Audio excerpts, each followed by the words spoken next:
Je m'appelle Laurent.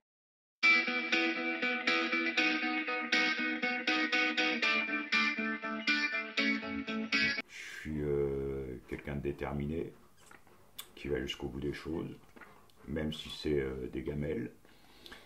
Et ouais, voilà, enfin, j'ai toujours envie d'aller vers quelque chose qui me plaît. Donc je vais dans le sens de mes rêves. Mais si j'y arrive pas, ce que je rencontre en parcours, ça me permet d'avancer, peut-être d'aller vers d'autres choses et tout. Et puis bon, mon parcours de vie a fait un peu ça, quoi. Ouais, je suis bien dans ma vie, il n'y a rien qui me fait fantasmer d'autre. Moi, je vis la vie au quotidien. Je pense pas forcément au futur. Ce qui est passé, ça me permet juste d'être ce que je suis tout de suite. Mais je suis pas forcément accro au passé. Après, c'est le passé qui fait que j'ai certaines compétences, c'est sûr. Mais déjà, j'ai déjà du mal à gérer le présent, donc je vais pas m'embêter avec le reste, quoi. Pas- C'est pas mon truc. Il y en a qui le font très bien, donc on a chacun sa place sur Terre. Moi, la mienne, elle est là. Je suis spécialisé en rien, mais je sais un petit peu de tout. Et ce qu'il faut pour que j'arrive à faire le bouche-trou quand il y a quelque chose pour que les choses existent. Et j'ai pas d'éthique. C'est-à-dire que bon, je peux faire un métier valorisant, mais si d'un autre côté, à un moment, faut faire quelque chose de dévalorisant, de la main-d'œuvre, du ménage, je m'en fous, je fais le point qui manque pour que tout se passe bien. Il faut du temps pour que les gens comprennent ma sincérité. Voilà, ils ont toujours l'impression que bon, ouais, je parle, parce que ils s'intéressent pas plus. S'ils s'intéressaient plus, ils sauraient que. Et puis bon, c'est toujours pareil. Des fois, on est tributaire de son passé, mais ce qui est passé est passé. Donc, c'est quand on rencontre les gens, c'est comme on est sur la phase actuelle, quoi. Les gens ont du mal à me faire confiance. Ils y croient pas. Donc, moi, je les oblige pas à me croire, hein. Moi, j'avance. S'ils veulent faire partie du voyage, ils en font partie. Et c'est le temps qui fait que les gens comprennent que je suis assez cohérent dans ma démarche, dans mon mode de vie, mais à tous les niveaux. C'est mon imaginaire qui me fait vivre. Et s'il n'y avait pas ça, voilà, moi c'est l'imaginaire, c'est le rêve, c'est tout ce qu'on dit qu'il ne faut pas. Mais moi ça m'a tellement apporté, ça m'a fait vivre des trucs, mais c'est incroyable, quoi. Parce que pourquoi avoir peur de ses rêves? Des rêves, c'est des choses qu'on a envie de faire. Si on va vers les choses qu'on a envie de faire, même si on ne les réalise pas, ce qu'on fait pour y accéder, il y a des étapes qui vont dans ce sens-là, forcément. Donc, ouais, mon imaginaire, ouais, il a une grande place. Et moi, je vois toujours les choses en grand. Je m'en aperçois quand je parle à des potes, quoi. Mais parce que justement, j'ai pas peur de ça. C'est d'entamer un truc, t'essayes, ça foire, c'est pas la fin du monde. Mais bon, voilà, faut croire en ses rêves, faut aller vers ses rêves, faut pas avoir peur du bonheur, faut se détacher de tout ce qui est contrainte, de tout ce qui peut empêcher, voilà, d'être raisonnable. C'est pas forcément le meilleur, même s'il faut pas être déraisonnable en permanence, hein, mais voilà, c'est ce côté ouais, de prendre la vie à plein poumon et puis d'y aller, quoi. Je pense que le fait d'avoir affronté très jeune tout ce qui me faisait peur, après, je me suis dit, voilà, ma raison, ouais, c'est toujours, on en revient toujours au même truc, c'est cette envie de faire, c'est cette envie de construire des choses éphémères. Moi, ce qui m'intéresse, c'est de monter des choses. Une fois qu'elles existent, je m'en fous, je passe à autre chose. Tu vois, je suis investi dans plein d'événements, de gros événements et tout. Hop, j'étais là, le principal, ça se fasse. Les deuxièmes éditions, je m'en foutais déjà. C'était, voilà, ce qui m'intéresse, c'est de partir de rien et de faire quelque chose. Une fois que c'est concret, je veux dire, les autres s'en chargent, ils prennent le relais et puis c'est très bien. J'ai pas de rapport du style c'est moi qui l'ai fait, on s'en fout de ça. Ça aurait pas été moi, ça aurait été un autre. De toute façon, ça se serait fait quand même. C'est terrible parce que ouais, j'ai toujours des intuitions assez fortes, quoi. Et y compris dans le négatif, quoi, tu vois. Mais bon, quand il y a quelqu'un qui me prend à l'envers, j'y suis là et il arrive toujours une couille, quoi. Ça, et puis je sens les choses. Voilà, c'est un truc que j'ai en moi, je comprends pas, mais je sens les choses. Il y a des trucs, j'ai pas envie d'y aller, j'y vais pas. Je sais pas pourquoi, mais j'y vais pas. Et il y a des trucs, je vais aller tête baissée alors que tous les éléments sont contraires. Je suis assez attaché à mes intuitions, ça c'est clair. Je pense comme un être à part, c'est clair. Parce que j'ai un mode de vie qui fait que c'est pour leur environnement, c'est pas commun. Parce que je suis un vrai humain, parce que je m'adapte, parce que rien n'est acquis. Enfin, voilà, je vis pleinement le moment sans me préoccuper des éventuelles conséquences ou quoi. Ok, je m'en fous quoi. C'est des synthèses de vie. Les gens trouvent toujours que j'ai vécu plein de choses, mais c'est parce que j'ai vécu les choses intensément. Et puis des fois, tu as des histoires qui durent 3 mois, mais c'est quand même une histoire. Donc il y a 4 fois 3 mois dans une année, donc ça fait 4 histoires fortes par an. Donc quand tu as un peu de bouteille, bah, tu as fait des histoires à raconter, puis des trucs rigolos aussi, parce que moi je prends toujours l'aspect rigolo des choses. Voilà, parce que même moi ça me fait rire quand j'y repense. Et je peux pas être attaché non plus au passé. Mais l'ensemble des choses que j'ai pu vivre dans le passé fait ce que je suis aujourd'hui, et je suis content d'être ce que je suis aujourd'hui. Parce que j'ai des expériences pour appuyer mes dires. Donc je ne vis pas à travers les expériences des autres et je ne vis pas à travers des bouquins. Je pense qu'intérieurement, j'ai plutôt une basse opinion de moi par rapport à ce que je fais. Mais c'est vrai que j'ai un sens de l'analyse qui me semble assez juste parce que ça se vérifie dans le temps. C'est pas moi qui décide, c'est juste quand les choses sont passées, tu vois comment ça s'est fait. Après, ce qui m'amuse, c'est de faire naître une motivation chez les autres. Et d'appuyer sur le déclencheur et hop, attends, ah bah ouais, ouais, on y va, et puis voilà. Mais il faut que ce soit dans un bon esprit.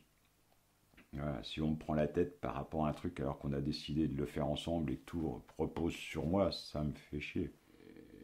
J'arrive à aimer, mais j'arrive pas à le faire voir. Je ne sais pas l'exprimer. Donc voilà, et quand je parle d'amour, c'est justement c'est d'amour de couple, de vie physique, de tout ça quoi. C'est voilà, il y a des choses où j'ai des blocages, même si ça se voit pas, mais moi dans ma tête j'ai des blocages quoi. Et l'affect, pour moi, c'est quelque chose de difficile. J'ai du mal à faire confiance, j'ai du mal à y croire, alors que j'ai rencontré que des femmes qui m'aimaient, que j'aimais, enfin, je vais dire, mais je comprends pas qu'on puisse m'aimer. Tu vois, c'est un truc pour moi, parce que j'estime rien avoir d'exceptionnel plus que les autres, au contraire, tu vois, enfin, de ma vision à moi. Hein. Et voilà, c'est quelque chose sur lequel voilà, j'ai toujours un doute. Je me sens pas. Autant ça me fait envie que ça me fait pas envie. Quand on me dit qu'on m'aime, je me dis que ça passera. Mais pour l'autre, quoi. Enfin, tu vois. Mais après, je le constate à mes détriments. Et comme quand je prends une décision, je reviens jamais en arrière parce que je suis toujours dans la démarche d'avancer. Et donc, ce qui est cassé est cassé. Mais le fait de vieillir, là c'est mon âge qui fait que je me dis ça. Mais dans ma tête, je fais pas trop la différence entre mes 15 ans et tout de suite. Quoi. C'est-à-dire que je prends pas beaucoup de choses au sérieux. Pour moi, il n'y a rien de vraiment grave. Enfin bon, voilà, c'est toujours c'est l'humour d'abord. Peut-être que ça amène aussi une couverture, le fait de faire de l'humour. Je suis plus à parler de trucs superficiels, à raconter des grosses vannes bien lourdes, et puis voilà quoi. Et que les gens aient une autre image parce que c'est comme ça. J'ai jamais non plus appris à me livrer complètement. Et si je devais expliquer tous mes ressentis par rapport à une situation, je peux disserter dessus pendant des heures.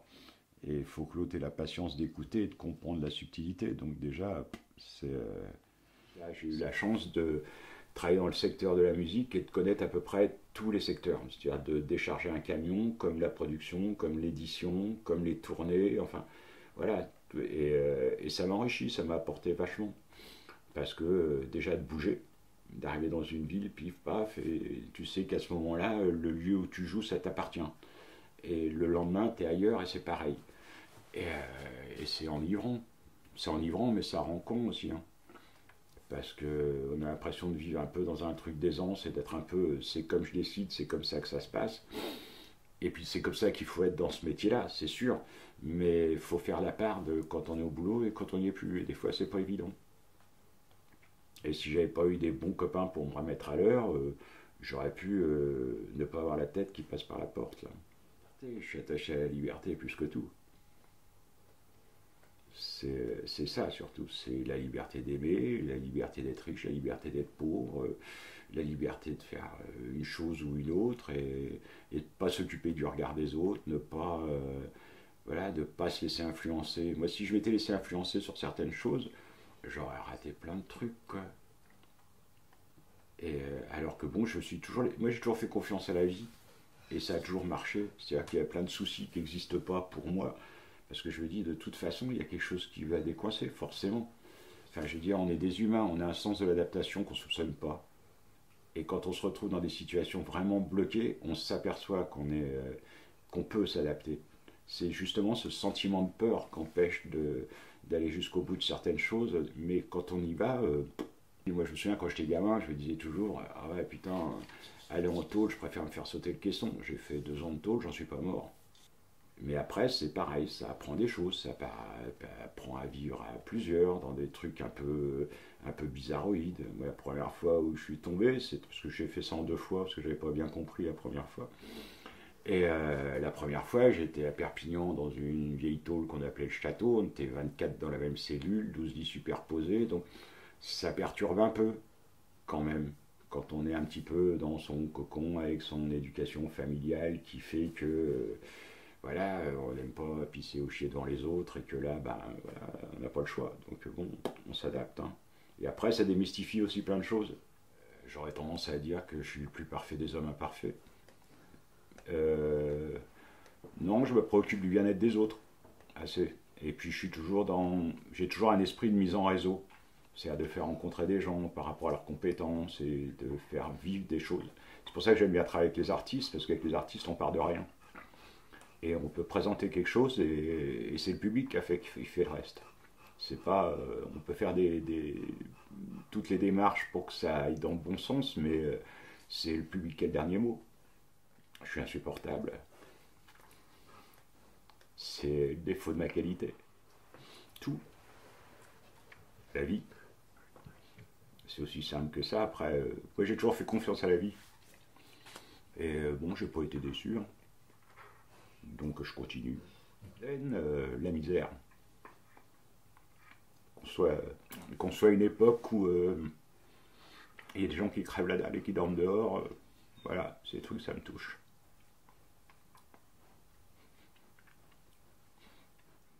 Ah, j'ai pas peur. J'ai peur de rien. C'est pour ça que j'ai pu faire plein de choses. Je veux dire, la peur pour moi c'est un sentiment inutile. Enfin, voilà, d'avoir peur à l'avance, on a peur sur le coup quand on est face à quelque chose de concret et de spontané. Mais la peur, il y a des personnes qui ont peur de changer de vie, qui ont peur. Moi, non, j'ai pas peur de ça. J'ai pas un sentiment de peur au fond de moi. J'évite la colère. Ça me va pas. Mais ce qui me met en colère, c'est le monde dans lequel on vit, enfin, de ne pas prendre les choses dans le bon sens. Donc le respect de l'humain, voilà, minimum, quoi, enfin, minimum de savoir-vivre, voilà, c'est un peu, voilà, tout ce à quoi je pense, quoi. J'ai pas de regrets, j'ai pas de regrets, j'ai pas de remords. Jamais. Et je veux vivre sans ça parce que j'ai travaillé un moment dans le sanitaire et social, j'ai vu plein de gens sur leur lit de mort regretter des choses et je me suis dit ça jamais. Jamais ça. Voilà, je fais du mieux que je peux avec les moyens que j'ai.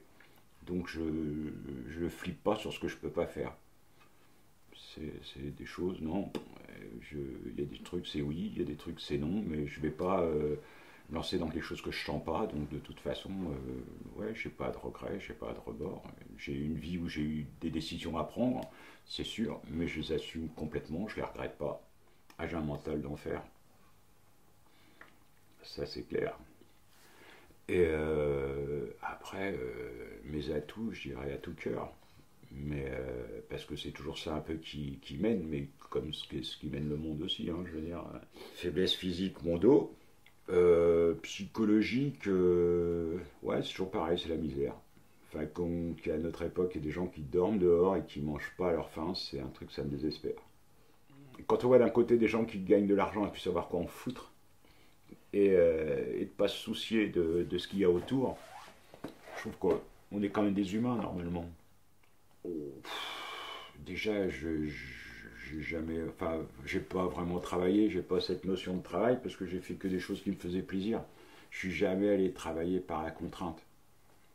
Voilà, c'est donc j'ai eu cette chance-là, enfin, où je l'ai créée aussi, quoi. Mais et pas forcément toujours dans des super jobs. J'ai commencé ma vie professionnelle, j'étais éducateur, je me suis éclaté. J'ai fait ça pendant 2 ans. Quand on m'a dit, bah ouais, si tu veux, tu restes, j'ai dit non, parce que j'ai donné le maximum et que c'est trop prenant et que je voulais pas travailler dans ce genre de secteur par habitude. Ça me faisait peur, quoi.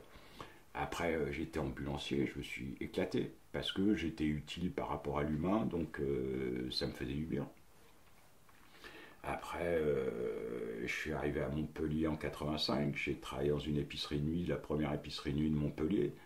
Et là, c'était bien, j'ai rencontré plein de gens, je me suis éclaté, j'ai vécu des situations aussi terribles, mais bon, et ça faisait partie du jeu, quoi. Mais voilà, c'est un tissu relationnel qui m'a amené plein de choses en suivant. Quand j'ai travaillé dans la musique, c'est parce que il y avait le bassiste d'un groupe qui m'a branché en me disant, mais bon, avec toi, on est sûr qu'on ne perdra pas d'argent, tu viens avec nous. Et j'ai dit oui. J'aurais pu dire non, j'ai dit oui. Pourquoi? J'ai pas réfléchi, c'était spontané, j'ai dit ouais, ça me branche. Voilà. Et on est partis ensemble, bah, je sais pas, 4 ans, 4-5 ans, un truc comme ça. Et puis c'était bon, bah, OTH, l'un des plus vieux groupes de rock français alternatif, quoi. Et donc après, pour moi, c'était un monde merveilleux, parce que déjà, c'est des gens qui étaient riches, qui faisaient leur truc justement par envie, parce que ça leur plaisait, quoi. Et ça pousse, ça m'appuie dans ma démarche, il faut croire dans ses rêves. Il y a plein de choses qui me passionnent. Je sais pas si on va avoir assez de temps pour que j'énumère tout ce qui me passionne, mais bon, voilà, maintenant c'est un peu plus dur, mais j'aimais beaucoup la moto, j'aime beaucoup tout ce qui est les sports mécaniques, j'aime la musique, j'aime les artistes. Euh, voilà, j'aime acheter tous les matins un croissant pour donner un pot à mon chien, enfin tu vois, voilà, c'est. Mais il y a plein de choses que j'aime, je crois que tout ce qu'il y a, enfin, c'est. Il y a beaucoup de choses que j'aime et que j'apprécie. Je veux dire, bon, par exemple, maintenant je suis allergique aux villes, j'ai plus envie d'aller dans les villes, ça m'intéresse pas. Et parce que j'en ai fait un peu le tour, parce que j'ai été aussi dans la consommation extrême, j'ai été dans du style, on se fait plaisir avec des choses superficielles et artificielles, et puis au bout d'un moment, j'étais là, c'est le bonheur, c'est tout. Le bonheur. Le bonheur, tu vas bien, il y a tout qui va bien, mais même si tu es malade. Moi j'ai été malade, enfin bon, tu vois, comme plein de gens le sont, hein, c'est pas quelque chose d'exceptionnel, hein. Mais voilà, dans ma tête, je me considérais pas malade et du coup, voilà, ça fait. La valeur, c'est la vie. C'est ça notre vraie valeur. Après, elle est plus ou moins fructueuse, plus ou moins réjouissante, mais c'est la vie, c'est le seul truc qu'on a pour en profiter, quoi. Et il y a des gens qui, toute leur vie, enfin, passent leur vie à avoir peur de la mort. Du coup, ils en oublient de vivre. C'est un peu con. Et voilà, quoi. La vie, c'est ce qu'on a de plus cher, on la savoure pas assez, on n'en profite pas assez.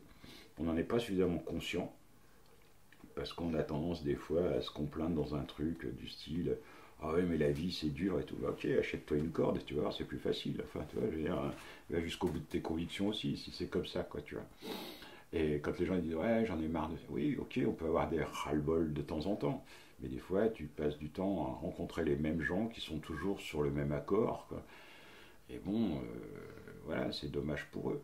Parce qu'il y a plein de choses jolies autour, il y a plein de gens qui sont beaux, il y a plein de. Enfin, Voilà, moi c'est pareil, le travail dans l'art, je veux dire, c'est le truc qui me semblait le plus artificiel possible, parce que pour moi, la nature, c'est une œuvre d'art, tu vois, et elle se fait toute seule, elle n'a pas besoin de nous, quoi, tu vois. Je veux dire, quand tu regardes les vieilles routes goudronnées, ou quand tu regardes, moi quand j'étais en Normandie, tous les trucs où il y a des blocos, où c'était des trucs en béton, où passaient les chars et tout, et tu passes maintenant, l'herbe, elle a démoli le béton, je veux dire. Et voilà, hein, je veux dire, le jour où on sera plus là, ça empêchera pas la nature de vivre, hein. Nous, on n'est qu'un élément destructeur par rapport à tout ça, quoi. L'honnêteté, c'est primordial. Des gens malhonnêtes, des gens qui te donnent une parole et qui la tiennent pas, pour moi, c'est voilà, autant se taire. C'est pas la peine de l'ouvrir si c'est pour dire des choses que tu fais pas. L'hypocrisie, voilà, les gens qui font des choses par intérêt personnel, sans penser aux conséquences que ça peut avoir sur les autres, ça me dérange. Mais bon, voilà, ça me regarde, ça m'empêche pas de vivre, quoi. Donc généralement, je me familiarise pour trouver ces gens-là. Je préfère consacrer du temps à des gens que j'aime et qui apprécient le fait qu'on soit ensemble que voilà, ceux qui tournent en boucle et qui habitent que dans des pioles, c'est que les murs, c'est des miroirs. C'est pas... Chez moi, j'ai pas de miroir. Donc bon, c'est un truc, c'est pas indispensable.